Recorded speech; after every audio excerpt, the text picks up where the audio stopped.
for taking in while you're here is the lovely and talented Amie Charney. Thank you. All right, just before we started, there are 2 handouts at the back. One of them is an Easter egg. You're not allowed to open this until I tell you. And there is like a hidden coffee coupon in one of them, so you might be the lucky person. And then there's also I'm a high school teacher, so there's a graphic organizer if you would like to take notes. So when we get into that, there's also extra space on the back for you to take notes. So before we get started, those are the 2 handouts, and people are like desperately running for that coffee coupon.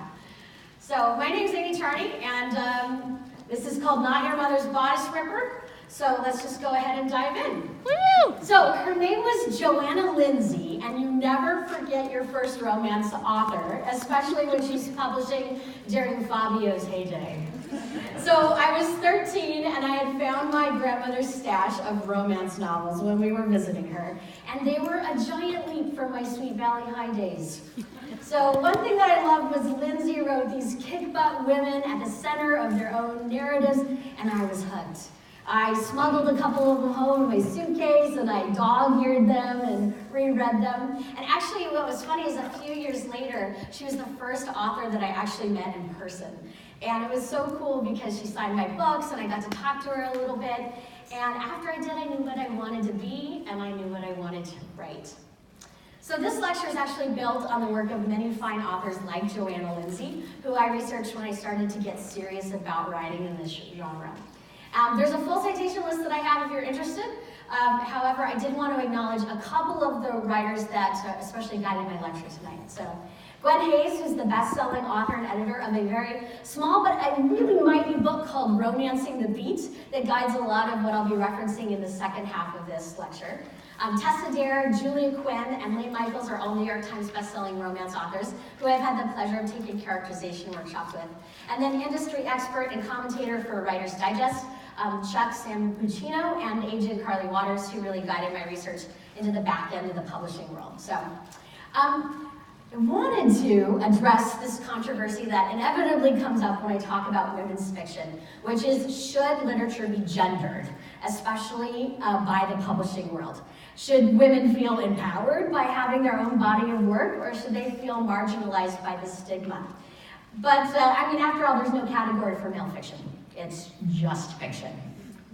And while this is an important and interesting discussion, we don't have enough time, so if anyone's interested, that lecture will be in the R-bar later. I'm fine. All right, so we're going to talk about this moniker of women's fiction. It's this wide, overarching umbrella that covers a variety of categories of writing. There's no literary definition of this genre. Rather, it's an industry label that publishers have created to allow them to market and to sell to a specific demographic. But before drilling down into this sort of unique structure of what distinguishes a romance novel from a novel with a romance in it, I want to first define the larger categories of literature in today's publishing world. So it really starts with this major division of literary fiction versus genre fiction. So literary fiction usually involves a social, political, or cultural commentary about the human condition. It's really an attempt to focus their readers on ways to interpret the world and to really elicit an authentic emotional response from their readers. It's also driven by the emphasis on craft. It's a quality of language. I think high art versus entertainment.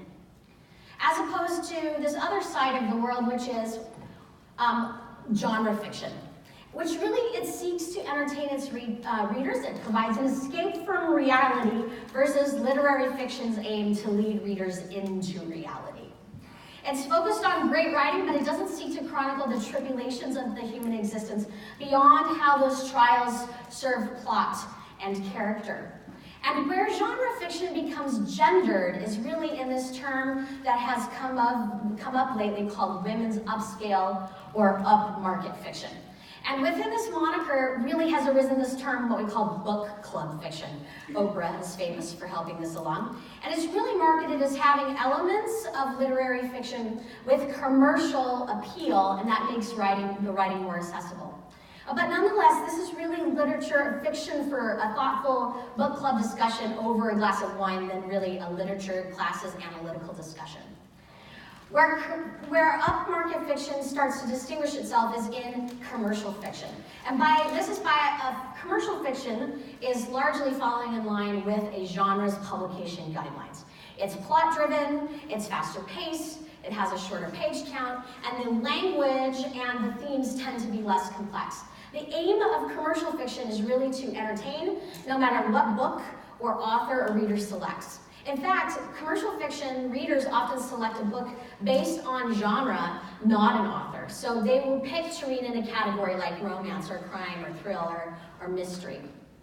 Now, when it gets really messy here is when the publication industry tries to distinguish between romantic fiction and women's fiction. Because we have straight-up romance novels, we have mainstream fiction with a central romance, we have upmarket fiction with romantic elements, we have literary fiction told from a female perspective that focuses on the motifs of love. So, today we're going to choose to just talk about romantic fiction. And the reason is because the commercial fiction market is actually dominated by romance novels. A Gallup study done in 2007 shows that romance novels generated over $1.3 billion, with approximately 8,000 titles in the United States that year. The next largest market was religion and inspirational, followed by science fi and fiction, mystery. All of those came in under $800 million. Classic literary fiction came in right around $400 million. So it's truly a dominating category in this world of fiction. The largest publisher of romance novels is Harlequin, and they publish around 120 titles a month. That means that they sell over 130 million books a year. And since the company was founded 60 years ago, they've sold about 5.8 billion books, roughly 17% of the mass market paperback sold in North America.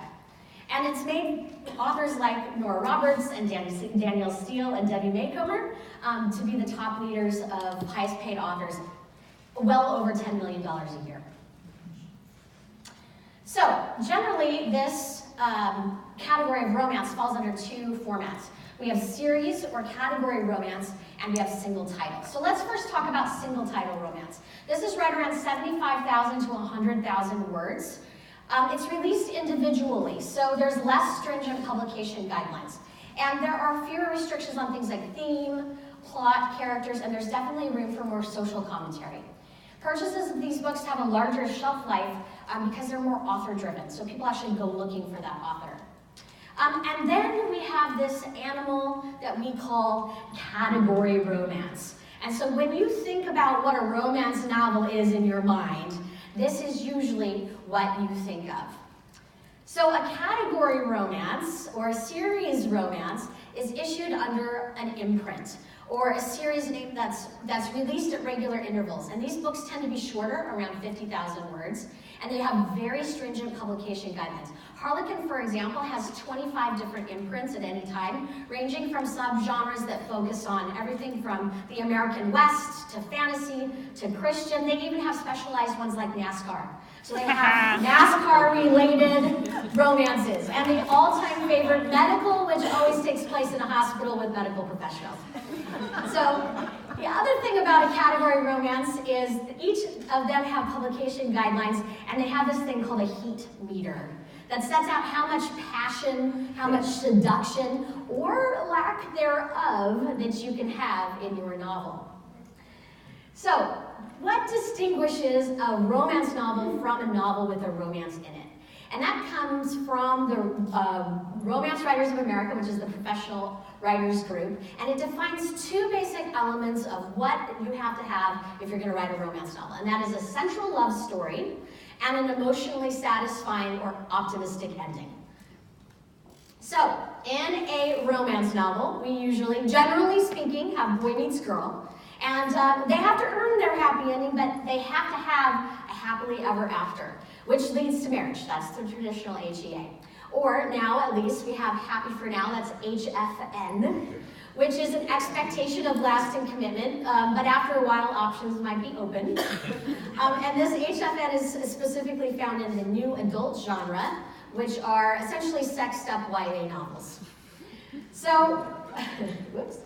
Regency writer Julia Quinn clarifies this a little bit more when she says that a romance novel is the love story where the love story has to be the A storyline.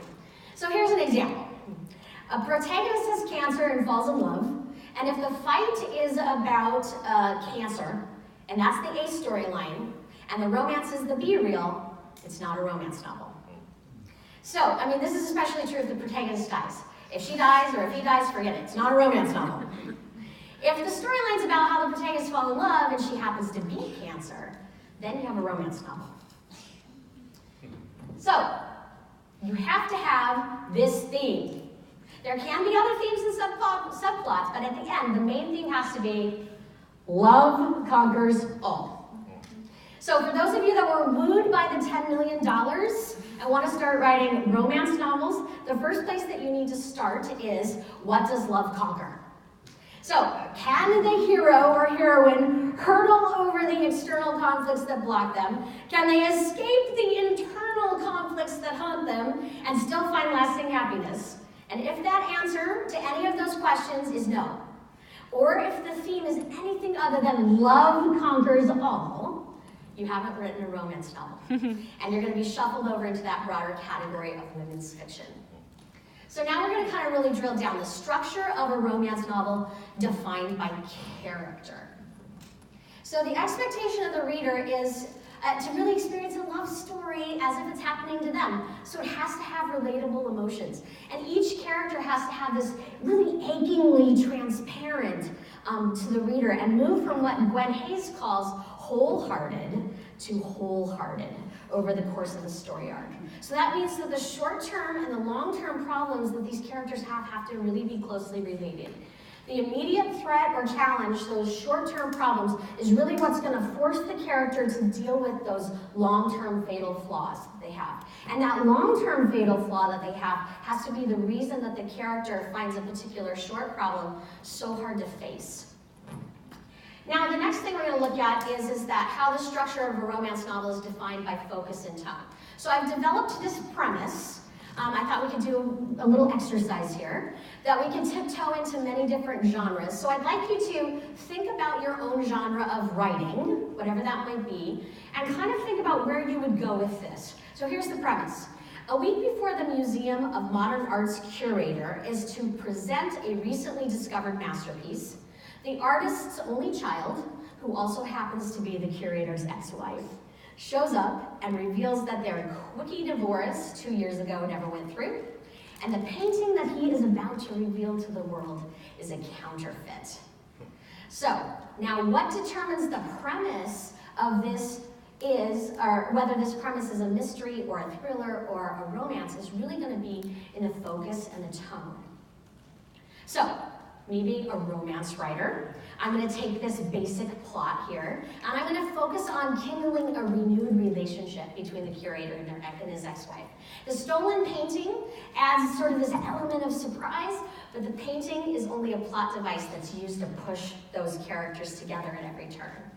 Likewise, the tone of the language is going to change between genres. And really how the characters and the events interact with one another. Romance novels don't have to be melodramatic or overly sentimental, but they do have to evoke strong emotions in their readers. So in the case of the curator and his ex-wife, if the story is going to hurdle over this romance arc, the word choice that I'm going to pick is going to convey desire and longing. If I was writing a thriller, I might have anxiety and panic be the language choice. So that tone is going to determine what I'm writing. And then when the reader finally closes the book on the curator and his wife, it has to be about the trials and the heart change that the characters have had to find love again, more than catching the culprits or revealing or recovering the real painting. So, when critics consider the elements of a romance novel structure, the word that's often bandied about the most is formulaic. And to some extent, critics are correct, because any genre that you're writing in, by definition, is formulaic. However, there are so many different variations on romance writing, I mean NASCAR, it becomes problematic to boil the entire genre really down to one basic formula.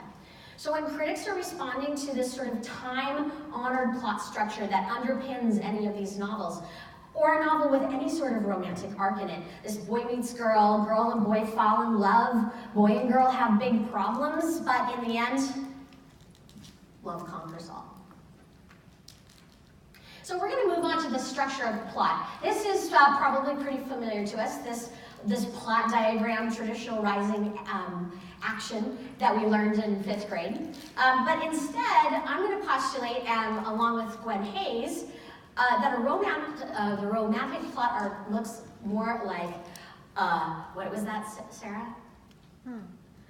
What was this called again? The cat. Oh, caduceus. Thank you. I said it wrong the entire day. I said it absolutely wrong the entire day. So we're not going to do this. We're going to go to here. A caduceus. I said it wrong every single time. So, a caduceus. So at the center we have love conquers all as our major theme.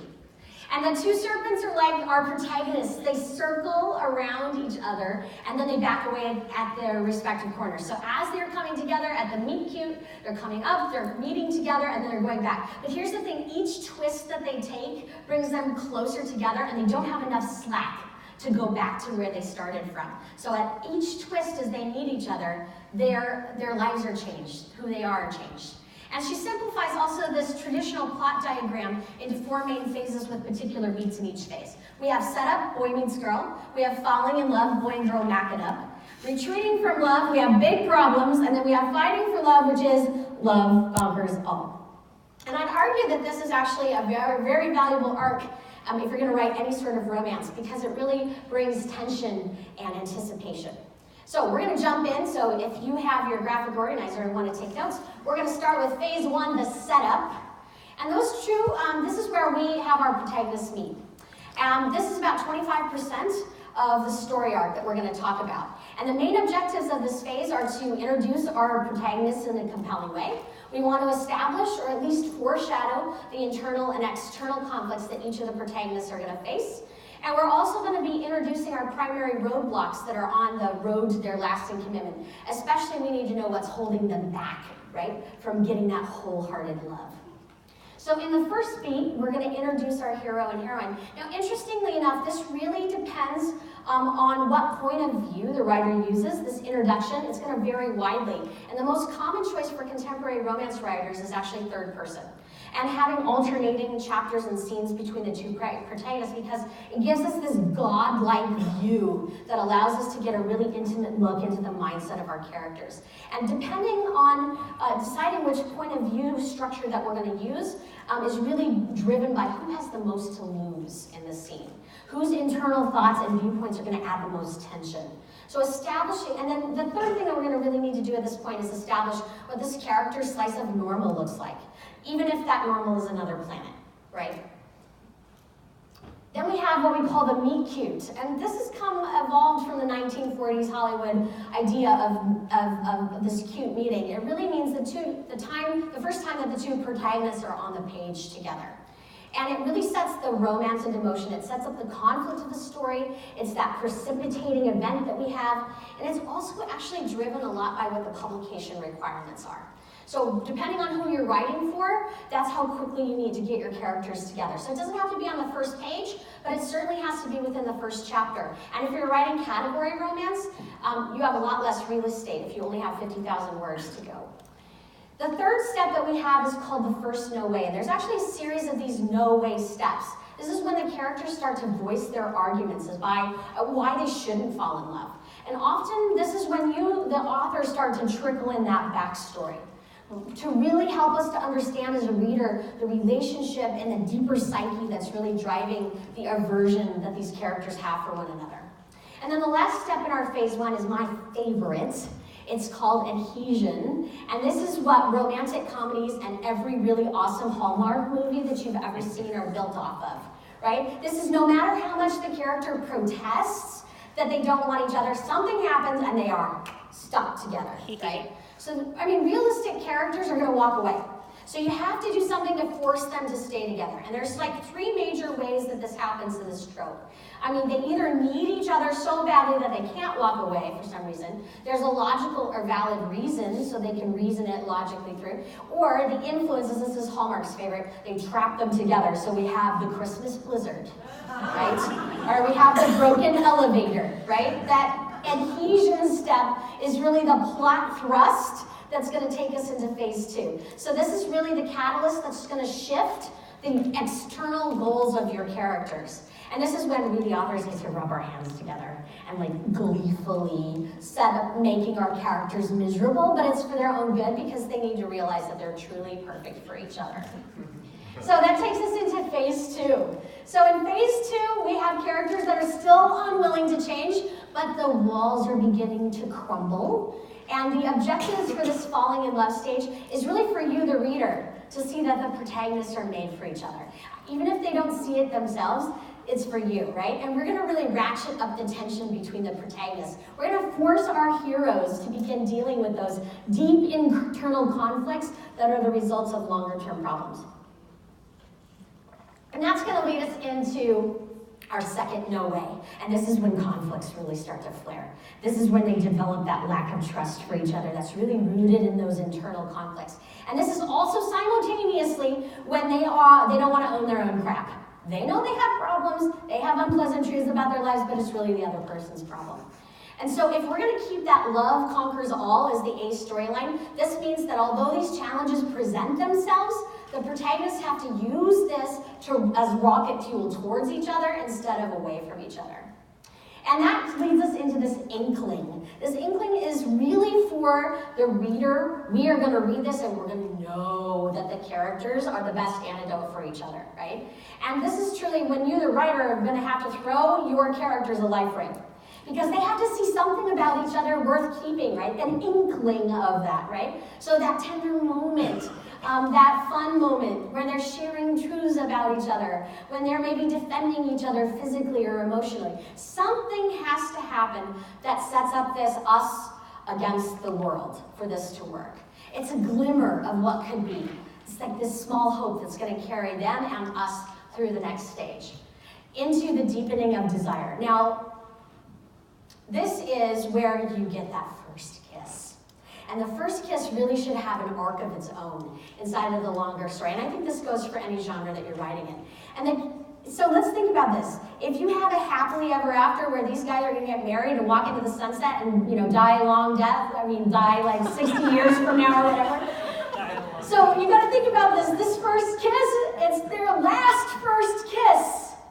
Right? It's the last first kiss they're ever going to experience, so you gotta make it good. So staging this kiss actually is going to depend a lot on that heat meter. So in a sweet story, this kiss is going to be as far as the physicality in the story goes. So you really want to ratchet up that anticipation. Your characters are going to have to earn this kiss. Margaret Mitchell's novel, Gone with the Wind, is actually a great example of this. Practically every encounter that Red and Scarlet have adds to the anticipation of when this is going to happen. And it's really a wonderful example of how deep point of view can make a simple kiss so much more. Their kiss is not just a physical act. It represents the internal conflicts and that prideful power struggle that they have that simultaneously keeps them apart but draws them together. And focusing on those emotions surrounding the kiss, not just the physicality of it, that is when it changes something inside of them, right? That kiss has got to be the pivotal turning point in the story. It's got to, because it raises all the stakes. So there's a lot of staging that has to happen, and I'm not just talking about bubble baths, right? You've got to have this emotional tone and sensory that's going to tap into everything that you can as a writer. Smell and sound and sight and touch. That way that your reader becomes very hyper-aware of what's happening. And oftentimes the most effective of these sensory details comes from the story's setting. What makes them unique? Right? So this could be their interests or their fears or their memories. Maybe it's the era that you're writing in. But somehow you've got to set this up so that only your couple could share that moment in exactly that place in exactly that way. Only they can do that. So a couple things that you can do. right? First of all, you've got to realize that a whole lifetime is going to pass between this kiss because your expectations, that character's expectations, have changed. So where do we stand at the beginning of this kiss? And how have things changed by the end of this kiss? And it's not just an outlet for the tension that you've been building. It's really got to up the ante of the conflict, and it's got to make things less resolved, right? The kiss has got to make it less resolved, not more resolved. So you've got to take that starting emotion and flip it. So if you're going to start with this friendly kiss, it's got to escalate into that raw passion really fast. Or maybe you're using it to empower a weaker character. So whatever the case, nothing can go back to normal after this. Everything changes after this encounter. So the last couple for this one, maybe this time a midpoint of love, how the author approaches these two beats are controlled by the publication line that you're writing for. So that level of passionate heat and sex in the book is constrained by those guidelines of the imprint. So publishers are smart. They realize that romance novels are like ice cream. Everybody wants their own flavor, right? So this level of taste and appropriateness, readers are going to pick a book based on that, right? So basically in the single title novel, you have a lot more leniency and the level of intimacy can be greater. But here's two things to take away from this. And I know it's going to seem opposite thinking, but I really want you to think about it. If you're going to write a sweet or a clean romance where the heat meter is low, then the main engine for the moves to move this arc forward has got to be sexual tension. You've got to drip with it. Think about Darcy, right? And how he drips with sexual tension, and yet he barely even touches her, right? And so your readers have to constantly be questioning, are they even going to touch? But then if you're going to have, and sexual tension is far more paramount in this sweet or clean romance, especially since your characters are never going to consummate the marriage on camera or on page. Right? So conversely, though, if you are writing a scene where touch comes first, where you have hot and steamy, the main engine has to be tenderness. You have to move the arc forward. The reader has to wonder, will they ever fall in love? So, here is the title of my lecture. Tessa Dare, she's a best-selling Regency romance author, and she says, how the characters feel about slots and insertions, right? It's more than the physical slots and insertions. I put it this way, say, it's not how do I get the clothes off, but how does my character feel about taking those clothes off? That's what it means. So that hurdles us into phase 3. Phase 3, retreating from love. This is when the author is holding a pin to the helium balloon of love. And that character could be really high on love, but it can't last, not yet, right? So this is all about targeting that every touchstone issue with brutal accuracy. This phase is where the dastardly writer puts our darlings through the fire. We have to pick every single issue that the character wants to keep locked in a basement. And we do this for our protagonist's own good. Right? Because we have to move them from inklings of doubt, deepening of doubt. We have to raise those shields up, and we have to get them to the breakup. So this is always the longest part of the book. And it's where every character, for every step forward they make, it hurdles them back 2 steps. Every issue has to come true. So basically, if every man cheats, she's got to think he's cheating. If every woman cheats, he's got to think she's cheating. But guess what? If she's cheating, you didn't write a romance novel. Okay.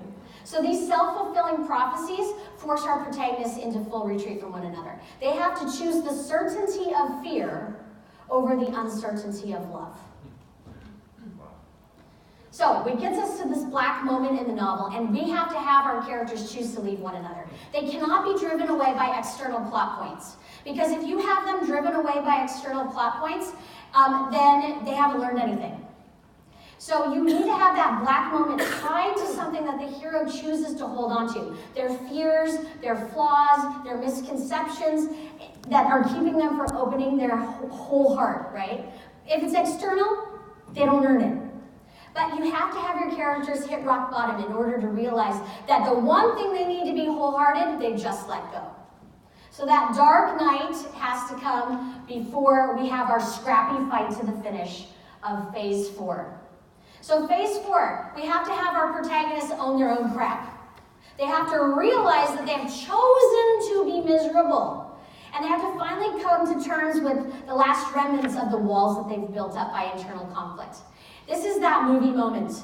This is Darcy striding across the dew fields, to get to Elizabeth. This is Harry running through the city to find Sally. This is Sandy putting on the leather jacket and Danny putting on the track team letter. This is the "you complete me" speech, right?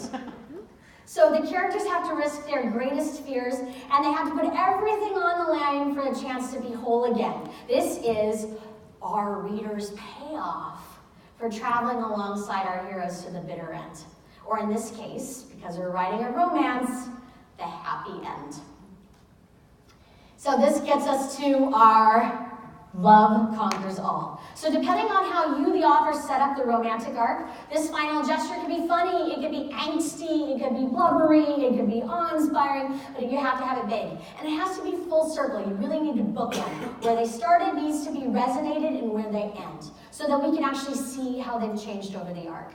And the core of the romantic story is that protagonists find their once-in-a-lifetime love, because if they didn't, why bother writing about them? And now you get to open your envelopes. So while I'm taking questions, I thought that I might have convinced some of you to write a romance novel. And this is going to help you determine what romance novel you should write. So you can follow the flow chart down and decide based on heat meter, based on plot, what you might like to write. And if you wanted to write for Harlequin and get a little money to pay off your student loans, it'll tell you exactly what line you should write for. So if you have any questions, do it.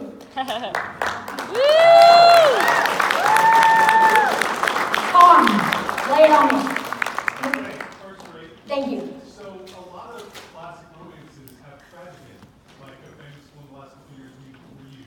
Where does that fit into all of it? So that's actually considered upmarket, or women, it would be shuttled into that women's fiction category.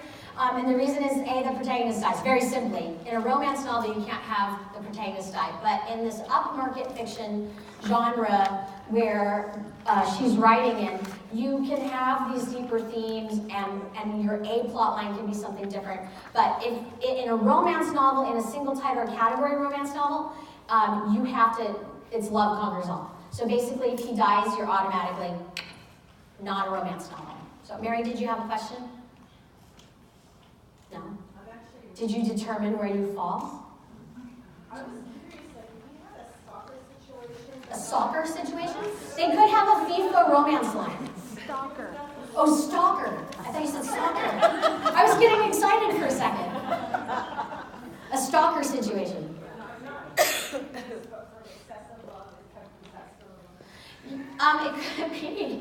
It could be. So there's like a lot of subgenre now there's some genre bending that's kind of more into the paranormal. So as we have had romance novelists write romances with paranormal twists and sort of creepier twists, that does happen. I mean, there's even really, for honest to goodness sake, mermaid romance novels. So I know it's always a joke around here for the last couple of years, but I'm a member of Romance Writers of America, and there's this very lovely woman who has about 10 books published, and it's all mermaid related.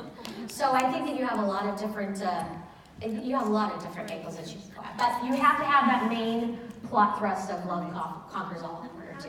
How do you insert a slot Okay. mermaid? I knew somebody was going to say that. Todd, Great job. Thank you. So I have a couple questions. shoot. As a writer, how is it possible to maintain tension in the book when the reader knows how it's going to end?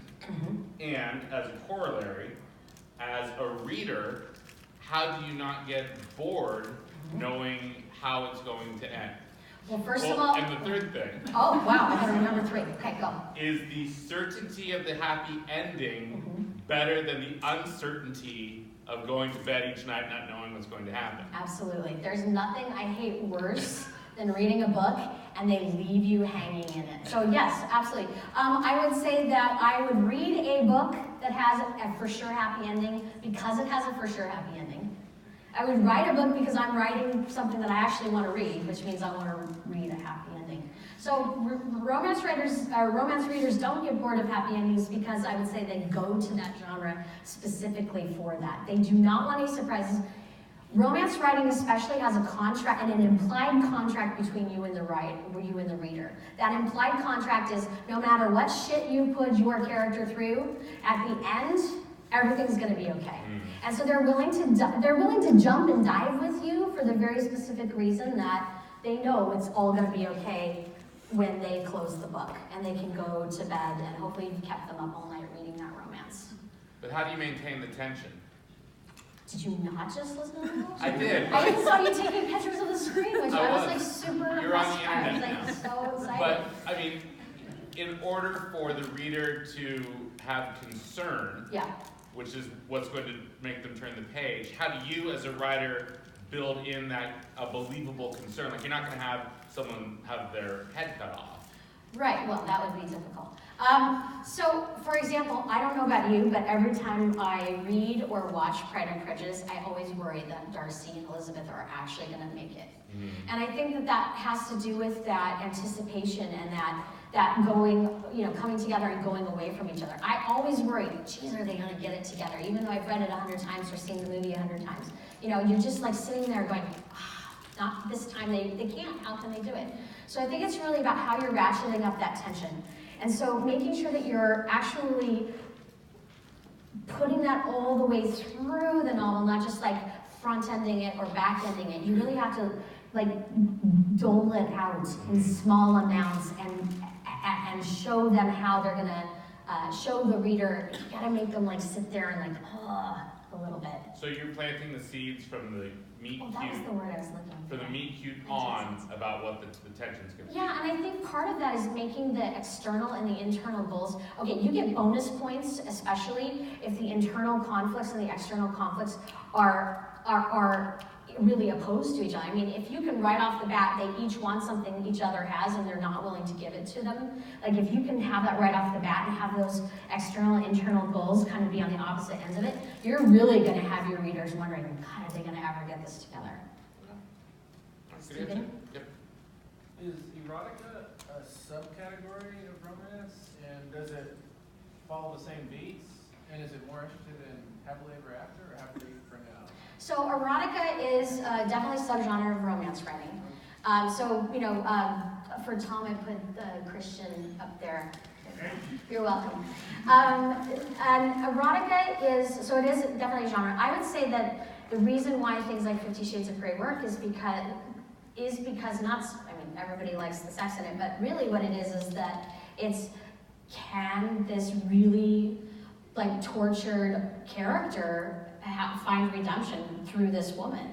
And so, having that happy for now, I think is even more, or happily ever after, if that's where you're writing, is even more important. And that's what I was talking about, how it seems opposite, but if you're writing something that's really hot and steamy, you have to focus on that romantic tension. You have to really make this, like, even though they're, banging each other, you gotta have it be like romantic. Whereas if you have a sweet romance, right, you have to really ratchet up that sexual tension, because like the hottest scene for me in Pride and Prejudice is when Mr. Darcy puts his hand out to help her in the carriage, and you're like, oh. Yeah. Right? So I prefer those scenes. That's why I write sweet romance. I don't write erotica. But people make a lot of money doing that. So go for it. Yes? 2 questions for you. 2, okay. The first one is, are there any exceptions to the rule that you know about where there's not a happily ever after? But Not in a romance novel. never. You're not writing a romance if there's not or happy for now. That HFN is a newer term that especially came about with the evolution of chick lit. So about 20 years ago, when chick lit started becoming a thing, like really like career-oriented women were like, well, what if I don't want to get married? So there is that sort of happy for now, that at the end you've entered that contract with your reader, that at the end that character is going to be okay, at least in that moment.